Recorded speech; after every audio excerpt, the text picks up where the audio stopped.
నమస్తే, welcome to ABN news at 9 bulletin ముందుగా headlines చూద్దాం.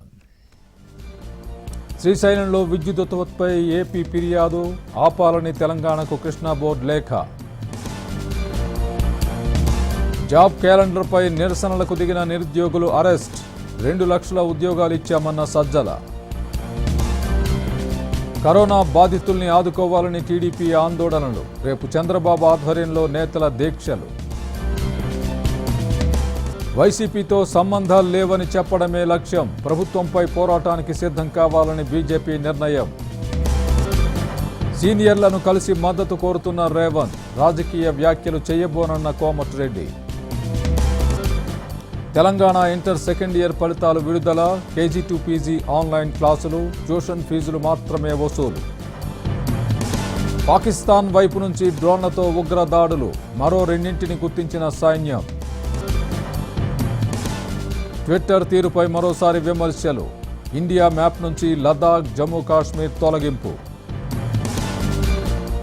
1,10,000 కోట్లతో ఆర్థిక వ్యవస్థ పునరుజ్జీవానికి ప్యాకేజీ, ఆరోగ్య రంగానికి ఎక్కువగా కేటాయించిన కేంద్రం.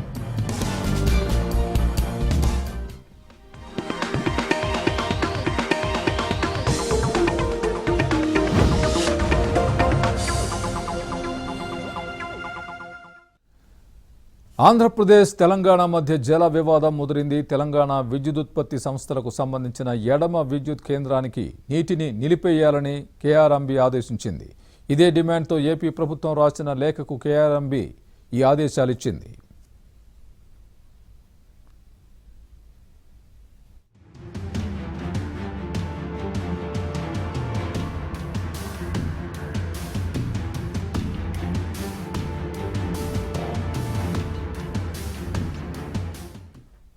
నీటిని నిలిపేయాలని కేఆర్ఎంబీకి ఏపీ సర్కార్ ఇటీవల లేఖ రాసింది.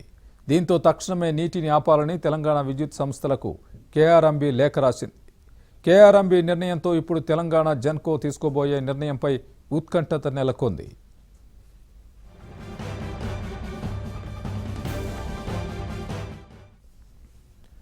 కేఆర్ఎంబీ నిర్ణయంతో తెలంగాణ జెన్కో ఎలాంటి నిర్ణయం తీసుకోబోతోందో అనే ఉత్కంఠత నెలకొంది. మరోవైపు జల విద్యుత్ ద్వారా 100% ఉత్పత్తి చేయాలని విద్యుత్ సంస్థలకు తెలంగాణ ప్రభుత్వం ఆదేశాలు జారీ చేసింది.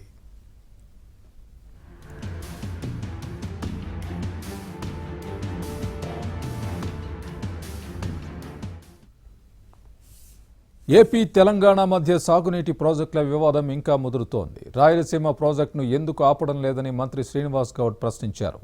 అటు తెలంగాణకు నష్టం కలిగే ప్రాజెక్టు ఏదైనా ఒప్పుకోబోమని అన్నారు. ఒక్క నీటి బొట్టును కూడా వదులుకోబోమని అన్నారు. అందుకోసం ఎవరితోనైనా పోరాటం చేస్తామని అన్నారు. మరోవైపు ఆర్డీఎస్ కుడి కాలువ నిర్మాణం సక్రమమే అని ఏపీ మంత్రి అనిల్ అన్నారు. లెటర్ ఇవ్వగానే వీళ్ళు లెటర్ ఇస్తారు. మరి ఆ ప్రాజెక్టు స్టే ఉన్న తర్వాత ఎందుకు ఆపలేదు? మరి ఓ బోర్డు ఎందుకు అభ్యంతరం తెలపలేదు? పర్యావరణ అనుమతులు లేవు, దానికి సంబంధించినటువంటి డిపిఎల్ లేవు. మా జిల్లాకు అన్యాయం చేస్తే మాకు రాజకీయాలు లేకున్నా పర్లేదు, కానీ మా జిల్లాను మేము కాపాడుకుంటాం. మా ప్రాణాలు పోయినా పర్లేదు, కానీ మా జిల్లాను సస్యశ్యామలం మేము చేసుకుంటాం. గవర్నమెంట్ పవర్ జనరేషన్ ఆపమంటుంది, ఏంటి అని అడగాలి సంజేష్. అడిగిన తర్వాత మీరు చేయాలి. ప్యూర్లీ ఐడల్ ప్రాజెక్టును వాళ్ళు అడగగానే మీరు ఆపండి అని ఎట్లా ఇస్తారని అడుగుతా ఉన్నాం. పూర్తి విరుద్ధం అది. 2 రాష్ట్రాల మధ్యలో కొట్లాట పెట్టించేటట్లు ఈ బోర్డులు ఉండొద్దు. కూర్చుని సహాయతతో మంచిగా ఉంటట్టు ఉండాలా. కేంద్రం కూడా ప్రేక్షక పాత్ర ఉండొద్దు. కేంద్రం జోక్యం కలిగించుకోవాలి, తెలంగాణకు న్యాయం చేయాలి. చాలా మంది అనుకుంటుండొచ్చు, ఈమె తెలంగాణ కోసం నిలబడుతుందా, ఈమె తెలంగాణ కోసం పోరాడుతుందా, తెలంగాణకు అన్యాయం జరిగే ప్రాజెక్టును అడ్డుకుంటుందా అని. మాట మీద నిలబడే రాజన్న బిడ్డగా చెబుతున్నాను, తెలంగాణకు దక్కాల్సిన ఒక్క చుక్క నీటి బొట్టును కూడా వదులుకోం. తెలంగాణకు అన్యాయం జరిగే ఏ ప్రాజెక్టునైనా ఏ పనినైనా నేను అడ్డుకుంటా. తెలంగాణ ప్రజల కోసం నిలబడతా, తెలంగాణ ప్రజల కోసం కొట్లాడతా. ఈరోజు మనం పోతిరెడ్డిపాడులో నుంచి వాటర్ తీసుకోవాలి అంటే ఫుల్ కెపాసిటీ 44,000 తీసుకోవాలంటే 881 అడుగులు నీళ్లుంటే తప్ప మన ఫుల్ కెపాసిటీ తీసుకోలేని పరిస్థితిలో ఈరోజు మనం ఉన్నాం. ఆ 881 కేవలం ఫ్లడ్ సీజన్లో మహా అంటే 10 నుంచి 15 రోజులు 20 రోజులు ఉంటుంది. సో ఆ లెక్కలో ఫుల్ కెపాసిటీ మనం తీసుకోలేకపోతా ఉన్నాం. తెలంగాణకు సంబంధించి 800 కింద దాదాపు వాళ్ళు అన్ని ప్రాజెక్ట్స్ అంటే సుమారు ఒక రోజుకి 6.5 టీఎంసీ ఆఫ్ వాటర్ డ్రా చేసుకున్న ప్రాజెక్ట్స్ని వాళ్ళు 800 లెవెల్లో పెట్టుకున్నారు. సో మనకి కేటాయించిన నీళ్ళని మనం పూర్తిగా తీసుకోవాలి అంటే సో మనం కూడా ఒక లిఫ్ట్ కానీ అన్నీ కూడా 800లో పెట్టుకోవాలి. కాబట్టి దానికి కేటాయింపుల్లోనే మేము వాటర్ వాడుకుంటాం. అవసరమైతే ఈ ప్రాజెక్ట్స్ అన్నీ కూడా కేఆర్ఎంబీ పరిధిలో తీసుకున్నా కూడా మాకు ఎటువంటి అభ్యంతరం లేదని ఇంత ఫెయిర్గా ఇంత ట్రాన్స్పరెంట్గా ఈ భారతదేశంలో ఏ ముఖ్యమంత్రి ఉండదు జగన్మోహన్ రెడ్డి గారు లాంటి ముఖ్యమంత్రి. ఈరోజు దానివల్ల 4 జిల్లాలు రాయలసీమ కానీ నెల్లూరు కానీ ఈరోజు సస్యశ్యామలు అవ్వాలి అంటే ఈ ఫ్లడ్లో గతంలో మనం 780 టీఎంసీ 800 నుంచి 1000 టీఎంసీ లాస్ట్ 2 సంవత్సరాల్లో ఈరోజు సముద్రంలో కలిసిపోయినాయి. ఎస్, ఎపెక్స్ కౌన్సిల్లో మేము స్పష్టంగా 2 ముఖ్యమంత్రుల్లో మేము స్పష్టంగా చెప్పాం మా వాటా నీళ్ళకి సంబంధించి మేము వాడుకోవడం జరిగింది. అవసరమైతే కేఆర్ఎంఏ పరిధిలోకి వాళ్ళు మాయి తీసుకొచ్చేదానికి మేము ఎటువంటి సిద్ధంగా ఉన్నాము. ఆ విధమైన అలొకేషన్ ప్రకారం మేము వాటర్ వాడుకునేదానికి సిద్ధంగా ఉన్నాం. ముఖ్యమంత్రి గారు స్పష్టంగా చెప్పారు. దానిలో ఎటువంటి తెలంగాణ నుంచి నీటి బొట్టు కూడా వదులుకోబోమంటూ షర్మిల చేసిన వ్యాఖ్యలకు సజ్జల కౌంటర్ ఇచ్చారు. ఏపీకి భంగం కలిగించేలా ఎవరు మాట్లాడినా తగిన సమాధానమిస్తామని అన్నారు. ఎప్పుడో చెప్తాం కదా, షర్మిలమ్మ గారు అక్కడికి వెళ్ళి ఆమె తెలంగాణలో నేను తన యాక్టివిటీ చేస్తానన్నాక ఈ స్టేట్ ఇంట్రెస్ట్కి సంబంధించినంత వరకు వైఎస్ఆర్ కాంగ్రెస్ పార్టీ పూర్తి కట్టుబడి ఉన్నాక ఖచ్చితంగా మిగిలిన వాళ్ళ గ్రూపులు ఎట్లయితే ఈ స్టేట్ మీద ఏదైనా అంటే ఎట్లుంటుందో అలాగే ఉంటుంది. దానికి సంబంధించినంత వరకు ఆమె తన సొంత ఐడెంటిటీ తన సొంత పార్టీ దాన్ని ఏర్పాటు చేసుకున్నాక దాని అభిప్రాయాలు దానికి ఉంటాయి. అందులో ఏదైనా ప్రతి విమర్శకు సమాధానం ఇవ్వాల్సిన ఉన్నప్పుడు ఖచ్చితంగా దానికైనా సమాధానం ఇస్తాం. ఈ రాష్ట్ర ప్రయోజనాలు ఆంధ్రప్రదేశ్లో కోవిడ్ బాధితుల్ని ఆదుకోవాలనే డిమాండ్తో చంద్రబాబు మంగళవారం దీక్షకు దిగుతున్నారు. కోవిడ్ నిబంధనలు పాటిస్తూ చంద్రబాబుతో పాటు టీడీపీ నేతలు 175 నియోజకవర్గాల్లో నిరసన దీక్షలు చేయనున్నారు.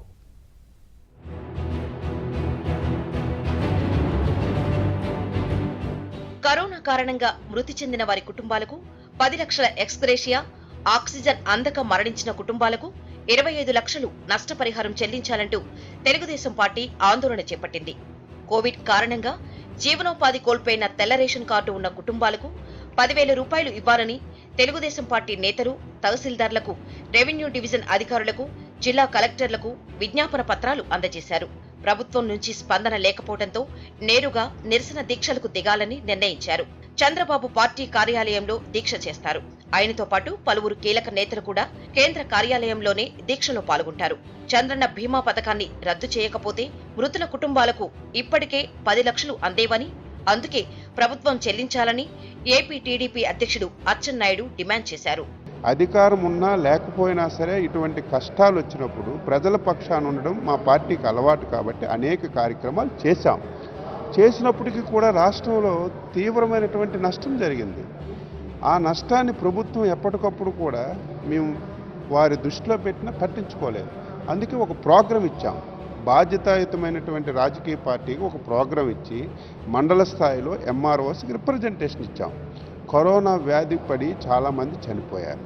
కరోనా బారిన పడి 3-4 మాసాలు కనీసం ఉపాధి లేక, చేసుకోవడానికి పని లేక పస్తులుగా ఉన్నటువంటి కుటుంబాలకు ఆదుకోమని చెప్పాం. ఎవరైతే వీధి వ్యాపారాలు చేసుకున్నారో, ఎవరైతే కార్మికులు ఉన్నారో ఇటువంటి వారందరినీ కూడా ఆదుకోమని చెప్పి అనేక సందర్భాల్లో చెప్పినా సరే ఈ ప్రభుత్వం చెవిటివాడు ముందు చంకం ఊదినట్టుగా ఎప్పుడు కూడా పట్టించుకోలేదు. ఉదయం 10 గంటల నుంచి మధ్యాహ్నం 1 గంట వరకు దీక్ష జరుగుతుంది.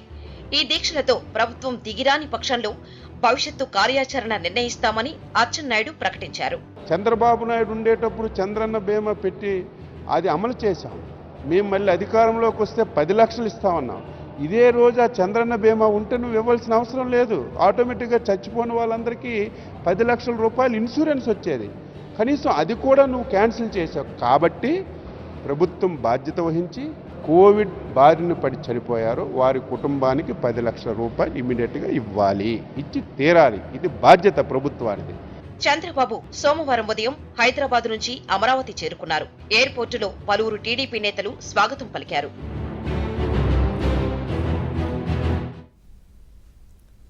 Deputy CM Narayanaswamy tongue slip అయ్యారు. చంద్రబాబును చీఫ్ మినిస్టర్ అంటూ మాట్లాడారు. సొంత నియోజకవర్గం గంగాధర నెల్లూరు పరిధి వెదురుకుప్పం మండలం పచ్చికాపలం ఆరోగ్య కేంద్రంలో జరిగిన ఓ కార్యక్రమంలో నారాయణస్వామి చేసిన వ్యాఖ్యలతో అక్కడున్న వారు ఒక్కసారిగా అవాక్కయ్యారు.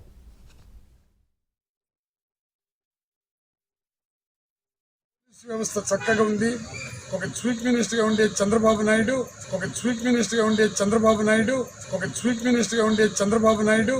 డీజీపీని ఎస్టీ అంటాడు, డీజీపీని ఎస్టీ క్రిస్టియన్ అంటాడు, హోమ్ మినిస్టర్ని క్రిస్టియన్ అంటాడు. పోలీసు వ్యవస్థ చక్కగా ఉంది. ఒక చీఫ్ మినిస్టర్గా ఉండే చంద్రబాబు నాయుడు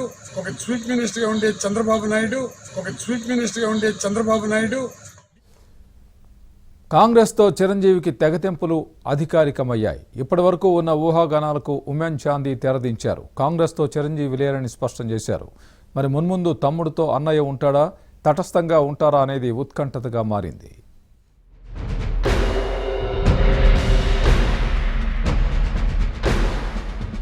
మెగాస్టార్ చిరంజీవి కాంగ్రెస్ పార్టీలో లేరని ఆ పార్టీ నేతలు తేల్చేశారు. ఆయనకు కాంగ్రెస్ పార్టీతో సంబంధం లేదని కూడా పరోక్షంగా చెప్పేశారు. కేంద్ర మంత్రిగా వ్యవహరించిన చిరంజీవి రాష్ట్ర విభజన తర్వాత కాంగ్రెస్ రాజకీయాలకు దూరంగా ఉంటూ వచ్చారు. ఆయన 2011 సంవత్సరం ఫిబ్రవరిలో ప్రజారాజ్యం పార్టీని కాంగ్రెస్ పార్టీలో విలీనం చేశారు. ఏప్రిల్లో రాజ్యసభ సభ్యత్వం ఇచ్చింది. ఆ తర్వాత 2012 అక్టోబర్ 27న కేంద్ర కేబినెట్లో స్థానం కల్పించారు. రాష్ట్ర విభజన కారణంగా 2013 అక్టోబర్ 4వ తేదీన చిరంజీవి కేంద్ర మంత్రి పదవికి రాజీనామా చేశారు. 2014 ఎన్నికలలో కాంగ్రెస్ పార్టీ తరపున ఏపీలో ప్రచారం చేశారు. ఆ తర్వాత సైలెంట్ అయ్యారు. రాజ్యసభ సభ్యత్వం ముగిసే వరకు రాజ్యసభకు కూడా వెళ్లలేదు.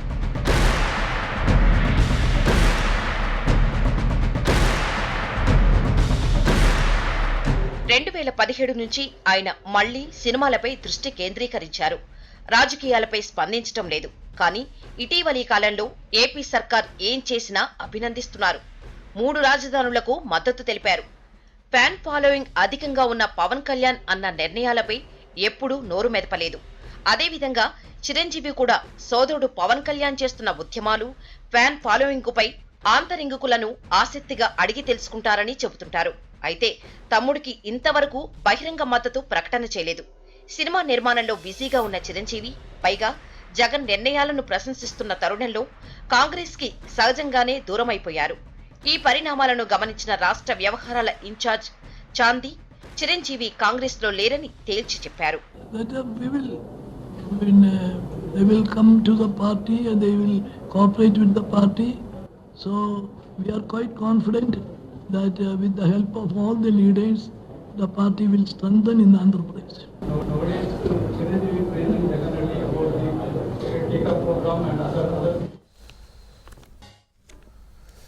కాకతీయ వర్సిటీలో పీవీ పీఠం ఏర్పాటు చేయనున్నట్లు కేసీఆర్ ప్రకటించారు. పీవీ బహుముఖ ప్రజ్ఞాశాలి, బహుభాషా కోవిదుడు అని కొనియాడారు.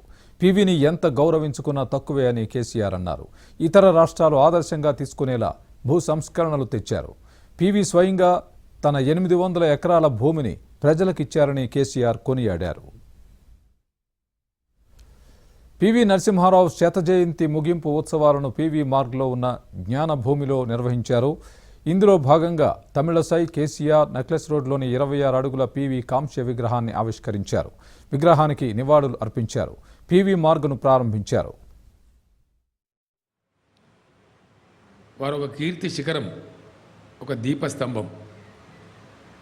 84 సంవత్సరాల పరిపూర్ణ జీవిత కాలంలో పరిపూర్ణమైనటువంటి సంస్కరణశీలిగా వారి చరిత్ర మనకు ఆదర్శంగా ఉంది. ఎక్కడ ఏ పాత్ర పోషణ లభించినా అక్కడ ఒక సంస్కరణ తెచ్చారు. విద్యామంత్రిగా అవకాశం వస్తే నవోదయ పాఠశాలలు, గురుకుల విద్యాలయాలు ఈ దేశంలోనే వారు ఆద్యులు. వాటిని కేసీఆర్పై ఎంపీ అరవింద్ వివాదాస్పద వ్యాఖ్యలు చేశారు. జగిత్యాలలో ఛత్రపతి శివాజీ విగ్రహాన్ని ఆవిష్కరించారు. ఈ సందర్భంగా కేసీఆర్పై పరుష పదజాలం ప్రయోగించారు.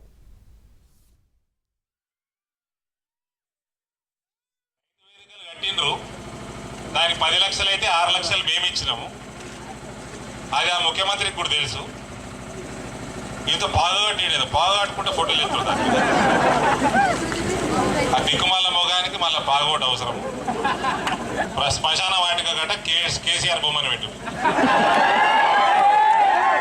సచిన్ ప్రశాంతంగా సావని మళ్ళా ఆడ ఆ బొమ్మ ఎందుకు? ఆయన పీలుగు లేచిన వాళ్ళ గోనంటే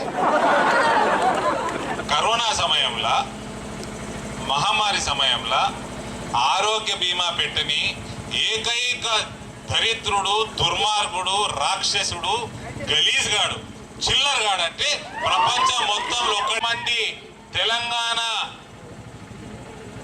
ప్రాణాలు పోతా పట్టించుకొని ఒకడే ఒక ముఖ్యమంత్రి ప్రపంచం మొత్తంలో చిల్లరగాడంటే కల్వకుంట్ల చంద్రశేఖరరావు. ఒప్పుకుంటారా అన్న? అరవింద్ గొంతు ఎందుకు బంద్ చేసిండు? అరవింద్ ఎందుకు మాట్లాడుతలేడు? అరవింద్ ఎందుకు బయటికి రాలే? అంతకుముందు నిజామాబాద్ జిల్లా తాళ్లరాంపూర్లో అరవింద్ను టీఆర్ఎస్ కార్యకర్తలు అడ్డుకున్నారు. గో బ్యాక్ అంటూ నినాదాలు చేశారు. టీఆర్ఎస్ బీజేపీ కార్యకర్తల మధ్య పరస్పరం తోపులాట చోటు చేసుకుంది. సొసైటీలో నిధుల దుర్వినియోగంపై రైతులు చేస్తున్న ధర్నాకు మద్దతు తెలిపేందుకు అరవింద్ వచ్చారు. టీఆర్ఎస్ కార్యకర్తలు అడ్డుకోవడంతో కొద్దిసేపు ఘర్షణ వాతావరణం నెలకొంది.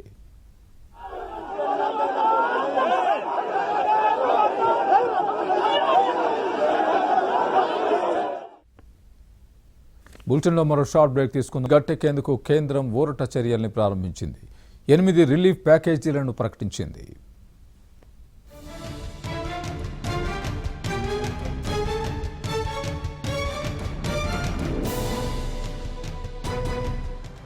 కోవిడ్ సెకండ్ వేవ్ తో కుదేలైన భారత ఆర్థిక వ్యవస్థకు ఊతమిచ్చేందుకు కేంద్రం 8 పాయింట్ల ఫార్ములాను ప్రకటించింది. కోవిడ్ ప్రభావిత రంగాలకు 1,10,000 కోట్ల రుణాలను ఇస్తామని ప్రకటించింది. కేంద్రమే 3 ఏళ్ల పాటు గ్యారంటీ ఇస్తుందని కూడా ప్రకటించింది. వైద్య రంగంలో మౌలిక వసతుల కల్పనకు పెద్దపీట వేయనున్నట్లు కేంద్ర ఆర్థిక మంత్రి నిర్మలా సీతారామన్ ప్రకటించారు. 2 divisions, but both of which total to 1.1 lakh crore guarantee which is being given for particularly COVID affected sectors. Health sector with a 50,000 crore cover receives attention for scaling up medical infrastructure. Here the focus is on 8 non-metropolitan, meaning other than 8 metropolitan cities, the health and medical infrastructure in all other areas, all other towns, tier 2, tier 3 will be focused. వైద్య రంగానికి 50,000 కోట్లు, ఇతర రంగాలకు 60,000 కోట్ల రూపాయలు కేటాయిస్తున్నట్లు ప్రకటించారు. కొత్త పథకం కింద చిన్న రుణాలు తీసుకునే వారికి 1.25 లక్షల రూపాయల చొప్పున రుణాలు ఇస్తారు. 25 లక్షల మంది ఇందువల్ల లబ్ధి పొందుతారు. ఎమర్జెన్సీ క్రెడిట్ లైన్ గ్యారంటీ స్కీముకు అదనంగా 1.5 లక్షల కోట్లు కేటాయిస్తున్నట్లు కేంద్ర మంత్రి ప్రకటించారు. ఎంఎస్ఎంఈ ఇతర రంగాలకు కొలైటరల్ ఫ్రీ లోనుగా వీటిని ఇస్తారు. కోవిడ్ బాధిత ప్రాంతాలకు 1.1 లక్షల కోట్ల రూపాయల లోన్ గ్యారంటీ స్కీమును కేంద్రం ప్రకటించింది. ట్రావెల్ ఆంక్షలను సరళతరం చేయగానే భారతదేశానికి వచ్చే మొదటి 5 లక్షల మంది పర్యాటకులకు వీసా ఫీజును ప్రభుత్వం రద్దు చేస్తుందని నిర్మలా సీతారామన్ ప్రకటించారు. పర్యాటక రంగానికి బాసటగా నిలిచేందుకు ట్రావెల్ ఏజెన్సీలకు 10 లక్షల రూపాయల వరకు రుణ సదుపాయం, టూరిస్టు గైడ్లకు 1 లక్ష రూపాయల వరకు రుణాలిస్తారని కేంద్ర మంత్రి స్పష్టం చేశారు. Tourist guides, travel and tourism stakeholders. So this is a totally new one, as I said earlier. This scheme will cover about 10,700 regional level tourist guides who are recognized by Ministry of Tourism and tourist guides who are recognized by state governments. Travel and tourism stakeholders, which is literally the terminology used to talk about travel agents, I suppose, who are recognized by Ministry of Tourism will also be covered here. Covid కష్టకాలంలో దేశ ఆర్థిక రంగం గాడి తప్పకుండా కేంద్రం ఇప్పటివరకు పలు దఫాలు ఆర్థిక ప్యాకేజీని ప్రకటిస్తూ వచ్చింది. తాజాగా కరోనా 3వ ముప్పు పొంచి ఉందన్న హెచ్చరికల నేపథ్యంలో పటిష్ట సన్నద్ధత నిమిత్తం వైద్యారోగ్య సంరక్షణ వ్యవస్థల మెరుగే ప్రధాన లక్ష్యంగా తాజా ప్యాకేజీని ప్రకటించింది.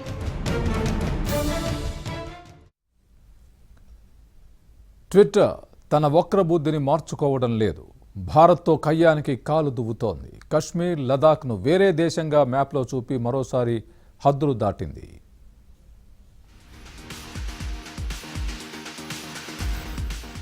మైక్రో బ్లాగింగ్ సైట్ ట్విట్టర్ మరోమారు బరితెగించింది. భారత చట్టాలను ఉల్లంఘించినందుకు ఇప్పటికే విచారణ ఎదుర్కొంటున్న ట్విట్టర్ ఈసారి మరింత వివాదాస్పదంగా ప్రవర్తించింది. కేంద్రపాలిత ప్రాంతమైన లడఖ్ ను ట్విట్టర్ తన సైట్లో వేరే దేశంగా చూపించింది. అలాగే జమ్మూ కశ్మీర్ ను పాకిస్తాన్ లో అంతర్భాగంగా చూపించడంతో నెటిజన్లు ఆగ్రహం వ్యక్తం చేస్తున్నారు.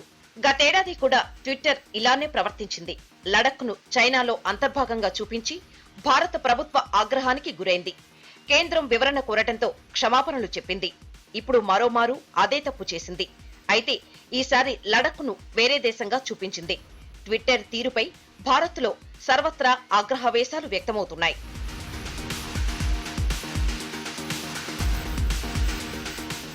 ఇటీవల కేంద్ర ప్రభుత్వం కొత్త ఇన్ఫర్మేషన్ టెక్నాలజీ చట్టం తీసుకువచ్చింది.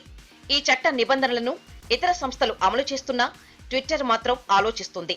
దీంతో ఇటీవలే ఆ సంస్థకు సోషల్ మీడియా మధ్యవర్తి హోదాను కేంద్రం తొలగించింది. అయినా ట్విట్టర్ దారిలోకి రాలేదు.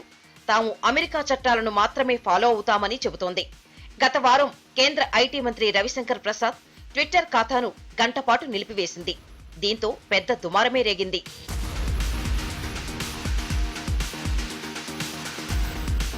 నూతన ఐటీ నిబంధనలు పాటించనందుకు కేంద్రం ఇప్పటికే ట్విట్టర్ పై చర్యలు ప్రారంభించింది. దాంతో సేఫ్ హార్బర్ అన్న రక్షణ కవచాన్ని ఆ సామాజిక మాధ్యమం కోల్పోయింది. ఈ క్రమంలో ట్విట్టర్ పై పలు రాష్ట్రాల్లో క్రిమినల్ కేసులు కూడా నమోదవుతున్నాయి. అయినా ట్విట్టర్ తీరు మార్చుకోవడం లేదు. ఈ వ్యవహారంపై కేంద్రం సీరియస్ అయింది. త్వరలోనే ట్విట్టర్ కు నోటీసులు జారీ అయ్యే అవకాశాలున్నాయి.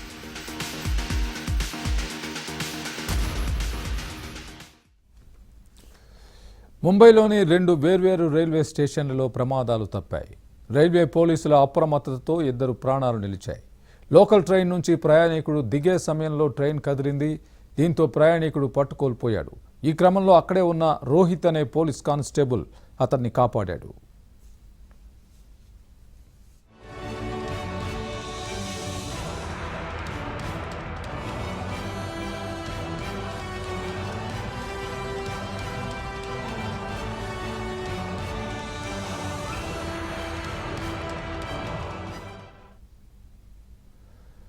ఇక దాదర్ రైల్వే స్టేషన్లోనూ ఇటువంటి ఘటనే చోటు చేసుకుంది. ట్రైన్ ఎక్కే సమయంలో మహిళ ప్లాట్ఫామ్పై పడిపోయింది.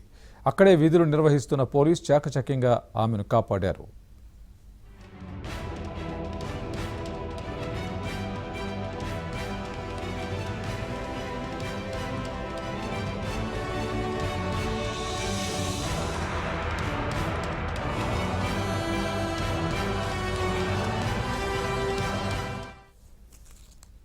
అమెరికా న్యూ మెక్సికోలో జరిగిన హాట్ ఎయిర్ బెలూన్ ప్రమాదంలో 5 ప్రాణాలు కోల్పోయారు. 100 అడుగుల ఎత్తులో హాట్ ఎయిర్ బెలూన్ ఎగురుతూ ఉండగా కరెంటు తీగల్ని తాగింది. దాంతో బెలూన్ మంటల్లో కాలుతూ కుప్పకూలిపోయింది.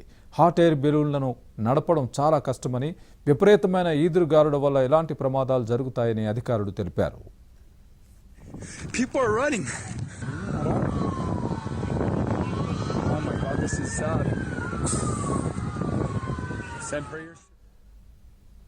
కర్ణాటక కుడితినిలో విద్యుత్ దీపాల ఏర్పాటుపై అధికారుల నిర్లక్ష్యాన్ని నిరసిస్తూ స్థానికులు వినూత్న నిరసన చేపట్టారు. సాయంత్రం వేళల్లో లాంతర్లతో ఆందోళనకు దిగారు. ప్రతి స్తంభానికి లాంతర్ ఏర్పాటు చేశారు. అధికారులు స్పందించకపోతే ఆందోళన ఉధృతం చేస్తామని అన్నారు స్థానికులు. ಕರೆಂಟ್ ಇಲ್ಲದ್ರೆ ಇನ್ನು ನಾವು ಮಂಡಲ ಪಂಚಾಯತ್ ಇದ್ದಾಗ ಒಂದು ಮಟ್ಟದಾಗಿತ್ತು. ಆಮೇಲೆ ಗ್ರಾಮ ಪಂಚಾಯತ್ ಆಯಿತು. ಗ್ರಾಮ ಪಂಚಾಯತ್ ಆದಮೇಲೆ ಇನ್ನೂ ಸ್ವಲ್ಪ ಇಂಪ್ರೂವ್ಮೆಂಟ್ ಆಯಿತು. ಗ್ರಾಮ ಪಂಚಾಯತಿನ ನಂತರ కాళేశ్వరం ప్రాజెక్టు నుంచి నీటి విడుదల కొనసాగుతోంది. దీంతో ప్రాజెక్టు పరిధిలోని మిడ్మానేర్లోని పెద్ద చేపలు వస్తున్నాయి. బోయినపల్లి మండల మత్స్యకారులకు మిడ్మానేర్లో ఏకంగా 26 కిలోల భారీ రవ్వ చేప దొరికింది. నీరు పుష్కలంగా ఉండడంతో మత్స్యకారులకు చేతి నిండా పని దొరుకుతోంది.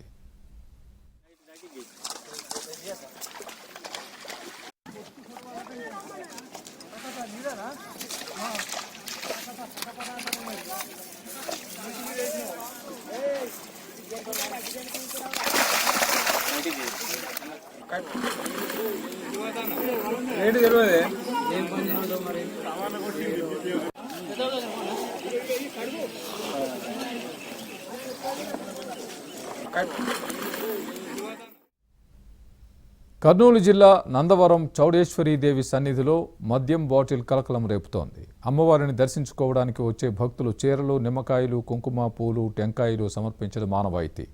ఇందుకు భిన్నంగా అమ్మవారి చెంత మద్యం బాటిల్ పెట్టి పూజలు చేయడం వివాదాస్పదమైంది.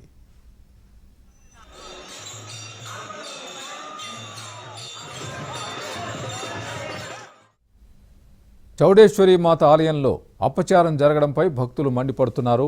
సీసాల్లో నూనె తీసుకొచ్చి అమ్మవారి సన్నిధిలో పూజలు చేసిన తర్వాత ఇళ్లకు తీసుకువెళ్తూ ఉంటారు.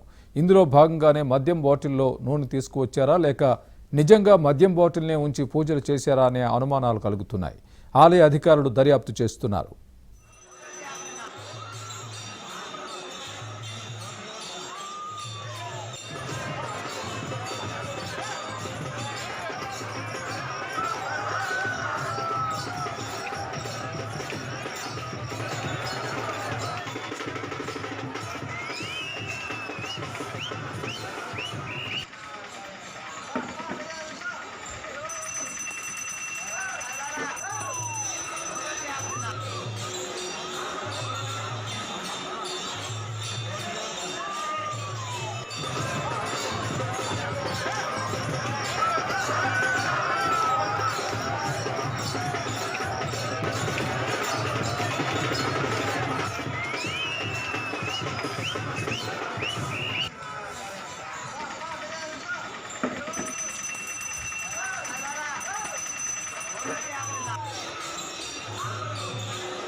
ఇవి ఈ బులెటిన్ విశేషాలు. చూస్తూనే ఉండండి ABN.